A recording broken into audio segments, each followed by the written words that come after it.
Okay, so I'm in Cape Town. I've just come back from a long sea trip. It was meant to be 6 weeks, but because of fears of introducing coronavirus on board, it got extended to 3 months.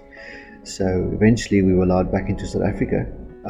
For a long time, South Africa did not allow us to come home, which was a strange feeling.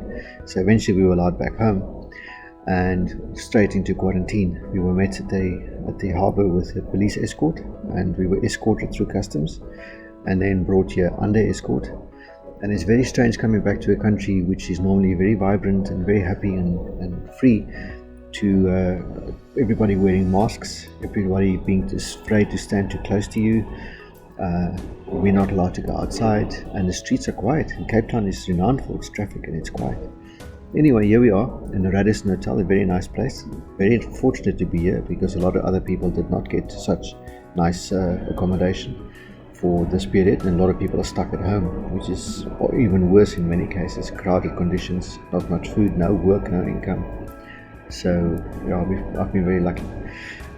It's a very nice hotel. It's opposite the Newland Stadium. You can see the pictures here behind me. There's a rugby team from 1890. You can hear in the background there's a lot of guys from the other vessels and from our own ship, all in quarantine, and they're busy chatting and watching CNN news as the virus unfolds. But otherwise, I'll keep you guys updated.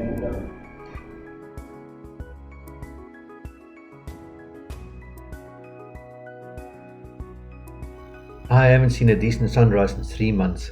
My room faces east, so it's a real treat to lie in bed and watch the sun come up.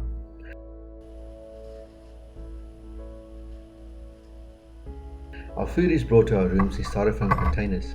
It is basic but okay, and the staff here have been very willing to meet us halfway as to what food they prepare.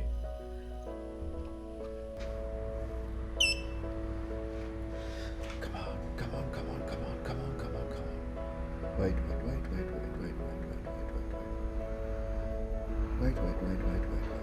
The elevators take forever, and one has to learn patience.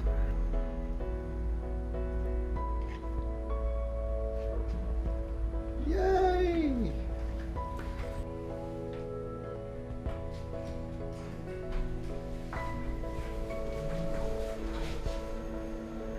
The handprints on the door area are a bad omen.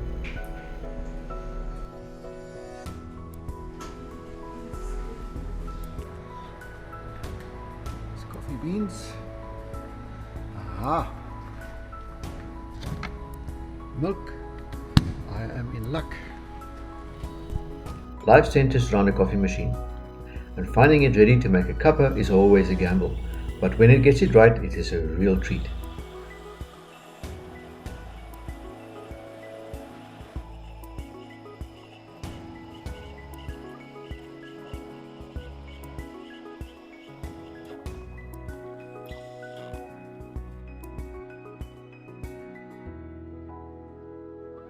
Meals, apart from breakfast, we have together.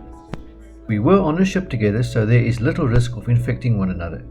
And eating together is good for morale and gossip. The hotel staff really try to accommodate us in what is a trying time for them too, and we even managed to have the odd braai. Our days are spent socializing, and through the wonders of modern communication, we managed to keep in contact with our families. Can you still remember how to make your knots? Yep. Can you show me? Do it myself. And you twist this around like Yeah, this. yes. See, and you stick this through. Yeah. You go under and around and back in towards yourself. Peter, you do it so smoothly. Look at that. Have you been practicing that? Like that. Have you been Release the burner. Have you been practicing it? Yeah, I really battled the one time and now I realized this is easy as pie. To keep busy, we had some remaining work to do, reports to write. And there's walking outside in an outdoor eating area. I tried to do my 10,000 steps per day, and having worked night shift for 3 months, seeing the sun is like seeing an old friend again.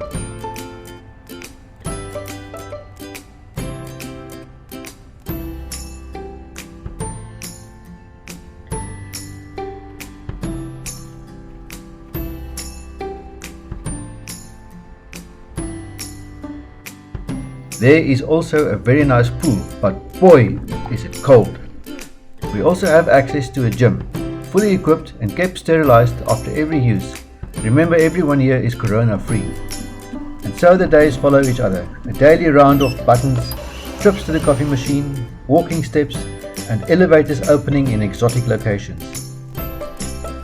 We got through the 14 days in a blur of random activities and experiences punctuated by pleadings and arguments with the elevators.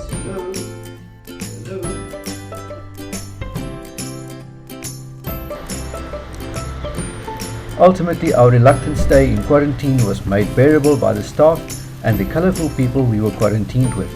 It was nice meeting you all. Thank you.